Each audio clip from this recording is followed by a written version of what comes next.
Hey friends, my name is Jake. Welcome to Canadian Cutting Edge, and today I'm taking a closer look at the Penguin Plus, also known as the Penguin XL.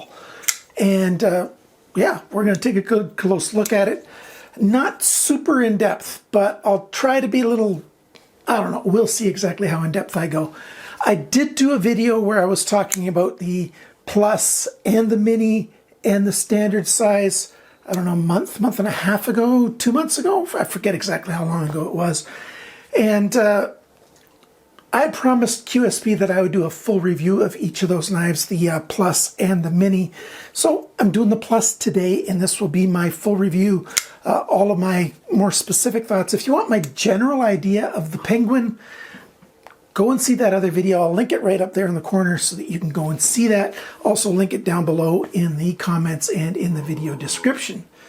Oh, Bandit's looking at his mirror reflection and not liking it. Not liking it, buddy.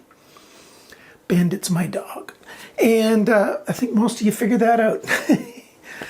I will also be doing a video of the Mini eventually. And for those of you who aren't aware, there is a slip joint version of the Penguin out. It's got about a 3-inch, they're saying it's 3.02 inches on the specs on the QSP website, which is a little bit too bad because there are people that live in jurisdictions with 3-inch laws, and that even applies to slip joint knives.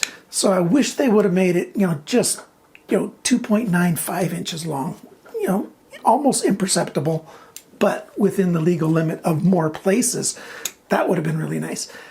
But hopefully I'll get my hands on one of those slip joints before terribly too long. But since I'm not reviewing as much these days every week, every month, it might take me a little while to get to that. And also want to let you know, my son's getting married in, 9 days, 10 days? Not sure exact, whatever number. Depends on when this gets uploaded. It might be less than that. And so for the rest of September, I don't know how many videos I'm going to be able to put out because it's a busy time of year. Well, time of life. It's not really busy time of year, really, but busy time of life. Okay, that's the preliminaries. Come on down to the tabletop. Let's take a good close look at this knife. I forgot to mention in the intro that this knife was sent to me by QSP. I didn't buy this knife. So whatever that means to you, that's what it means to you. I try to be as, fair and honest with every review that I do, as, normal, because it's not fair to you guys for me to give this thing a special treatment just because QSP sent it to me. That being said, I am a pretty big fan of QSP knives, and this knife ticks a lot of boxes. One box it doesn't tick for me is I'm a budget knife guy. This thing, I'm not going to go over all the prices exactly, but White Mountain Knives has got it for $184.45, just like the QSPknife.com site. Except for at White Mountain Knives, you can save 10% when you use my coupon code CCE, and that brings it to $166 and a penny American. And, that's a pretty good price. You can also get it at Amazon now, and Amazon's price has gone down. It's dropped down, I think, by 30% or something silly. $144 for this. So on the day that I'm recording this, which is the 14th of September 2023, the best price for this is at Amazon.com for Americans. If you're in Canada, Blades Canada, aka Warriors and Wonders, they've got all 13 versions of this knife available. This version is $226.99. It's about $167 Canadian. So it's very much on par with the price at White Mountain Knives, within pennies actually. So less than $1 difference. So there you go. So if you're in Canada, do go to bladescanada.com, aka Warriors and Wonders, and that's the best place to get this because you don't have to worry about anything at the border if you do that. Now, like I said, Blades Canada's got all 13 of these. Amazon does not. They've got 7. White Mountain Knives only has 7 variants, but QSPknife.com's got all 13 variants as well. I'm not going to talk too much about the different variants except for to say This is the copper foil in carbon fiber. You can get aluminum in there. You can get various forms, different, all kinds of colors in there. You can get it in solid titanium, and this is titanium on this side, solid titanium on both sides in various colors. And the blade is 20 CV steel, and you can get that several ways. You can get this black wash finish, or you can get it with a straight titanium coating, or you can get it in a satin finish, or you can get it in a stonewash finish. So there you go. A lot of different ways to get this knife. Let's go over the sizes and dimensions now, because if you saw my other video, you might already know how much I like it, and you're interested in, what are the measurements that I got. I do measure everything in-house myself. I don't rely on vendors. Some vendors are more accurate than others, and some manufacturers are more accurate than others in their numbers. And I didn't even check the other numbers, so I'm not saying these numbers are on or off compared to what they say at QSP. Just here you go. The weight of this knife, mine's 104 grams. That's 3.67 ounces. So the weight is quite good. The sharpness from the factory, my measurements on my equipment, 145 bests. Pretty good. Not great. It's a little bit less sharp than average on my review, from the knives that I review, but it's not terrible. The cutting edge length, so tip to the heel of the blade, just at the sharpener's choil right there, 83.1 millimeters, 3.27 inches. Blade length, so closest spot on the handle to the tip in a straight line, 87.2 millimeters, 3.43 inches. The thickness of this blade stock, 3.4 millimeters, 0.134 of an inch, so decently over 1/8 of an inch. That's pretty good. Blade depth, it's biggest right here. It slightly tapers going, along this. These aren't parallel lines right here. 25.6 millimeters, 1.01 inches. The thickness behind the grind, so that's right where the coating ends and the sharpened edge begins. Thickness there is 0.54 millimeters, or 21 thousandths of an inch. I wish it was thinner. Not necessarily a lot thinner, but I do wish it was thinner, as every time you sharpen this knife, it's going to get thicker and thicker at that spot. Grind angles. Now this is something unique. I haven't seen this before. If you ignore the last, 5/8, 3/4 of an inch, it's 22.6 degrees on both sides. But this side, that last little bit goes down to 19.4 degrees. This last little bit here goes down to 17.5 degrees. 18 degrees per side is what I would sharpen this at.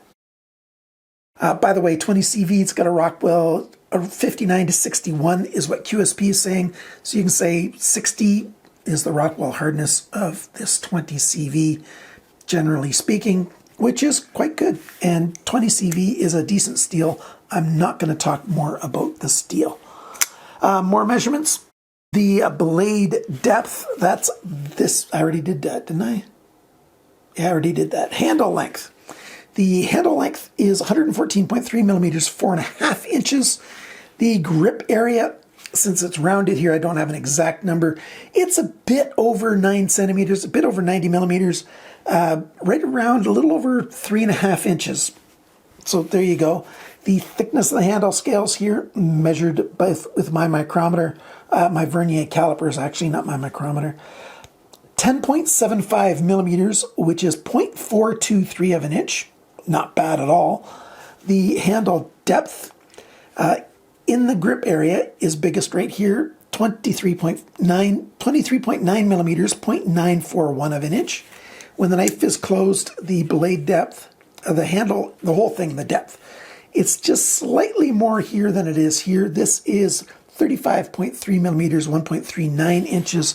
And the total length of this, slightly rounded, 201 millimeters, 7.91 inches. Let's talk about some other things. The balance point is pretty much exactly where I like it to be, right there. I love it to be right at the end.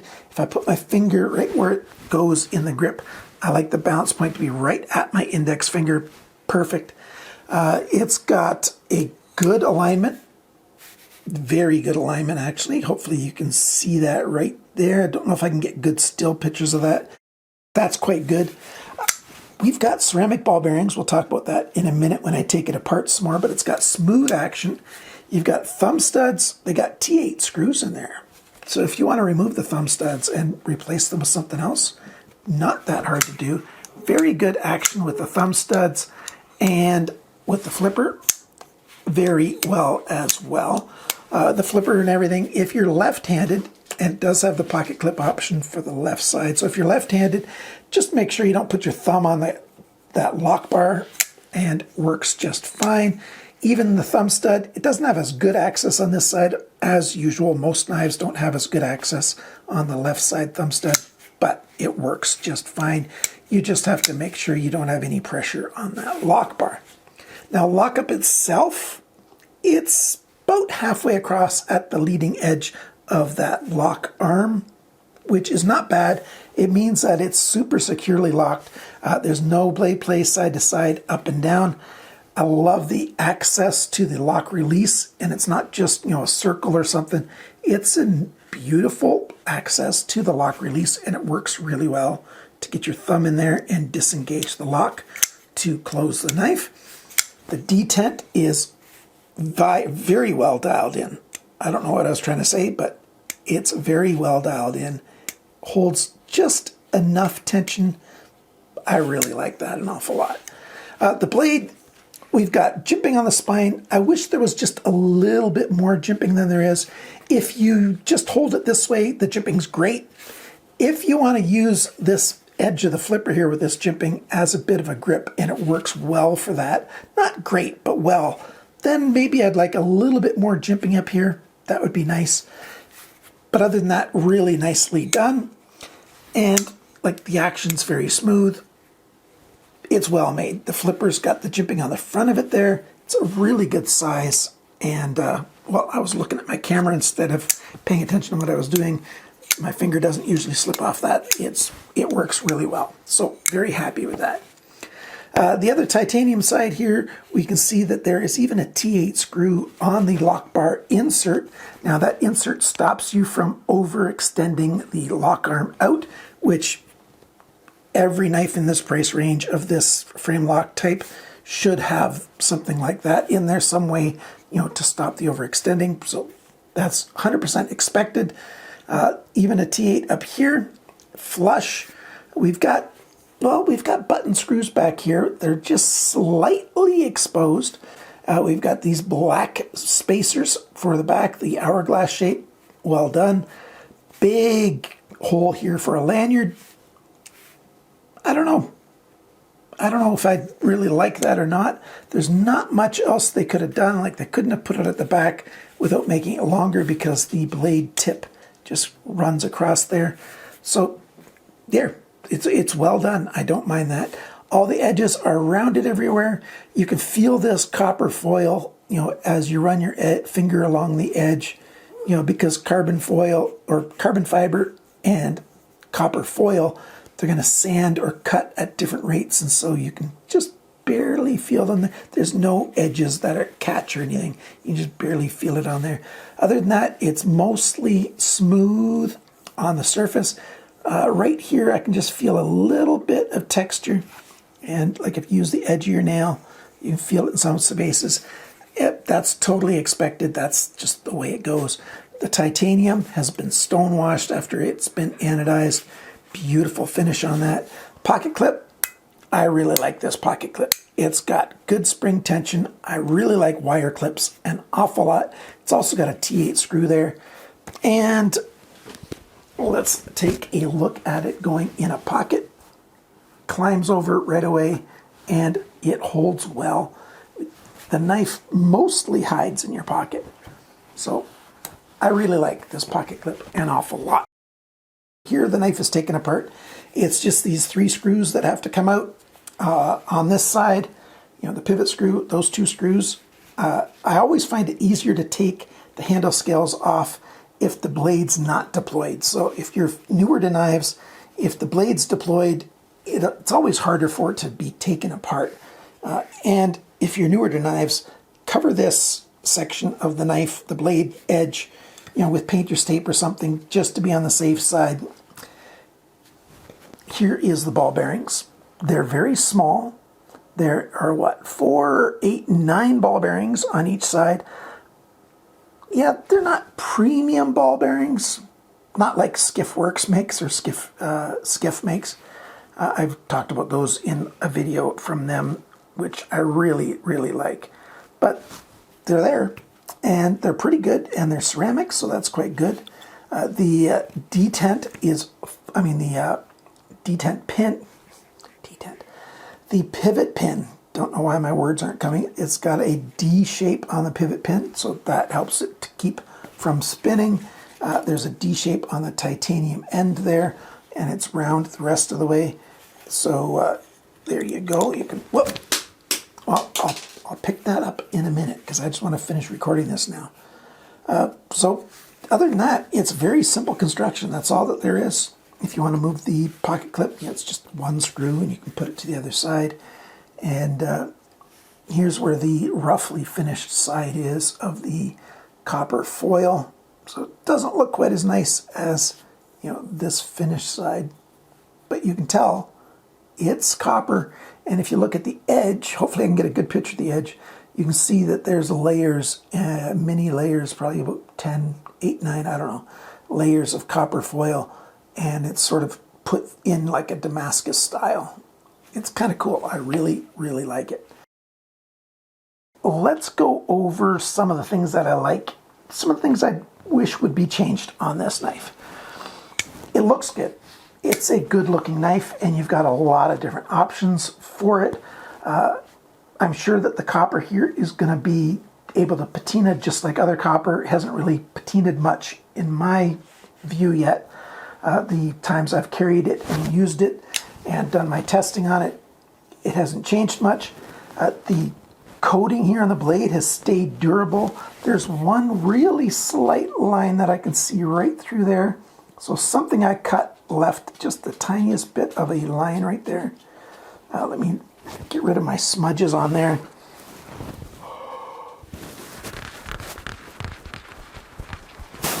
Fingerprints off. Let me see. Can we see that line on the screen? Yeah, you can just barely see that line. It's just, if my fingernail was extended, it's right about there.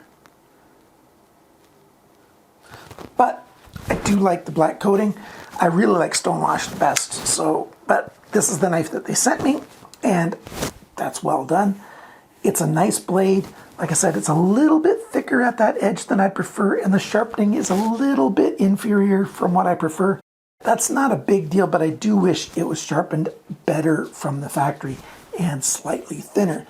Another thing I wish the sharpener's choil was just slightly bigger, that it went in a little bit deeper and came out just a tiny bit more. I think you can see it on this side here when they sharpened it. The sharpener's choil ends before, you know, this plunge, this transition between the full thickness of the blade stock and the bevel thickness right here. Before that, you know, rounded transition completes, the sharpener's choil is just a little bit too far back into the handle. Very, very minor change. It's just off by a tiniest little bit. So not a big deal. Let's see, what else do we got here? The detent's dialed in. I like just a hint of badging on here. QSP's nice and small. It's on the flat where it belongs, and it's nice and small there. Really like that. Although this means QSP to most people, but it doesn't actually say QSP. So I don't mind that, although I do wish that was maybe put here on the flat, since we've got, you know, oop, I'm dropping my screwdrivers all over the place. Since we got a big enough spot right there, maybe I'd prefer it to have been over there. And same thing with the steel type's right there. That could have been a little better, you know, hidden, but still displayed, you know, here behind the pocket thumb studs, not pocket clip. So yeah, and I do wish that these T8 screws maybe would have been flush screws instead of button style screws, but that's being pretty nitpicky. Great access to the lock release, like I said, and you can even use the forward choil, and the left hand options are not bad. Like most frame locks, I truly dislike in the left hand. I grew up left-handed.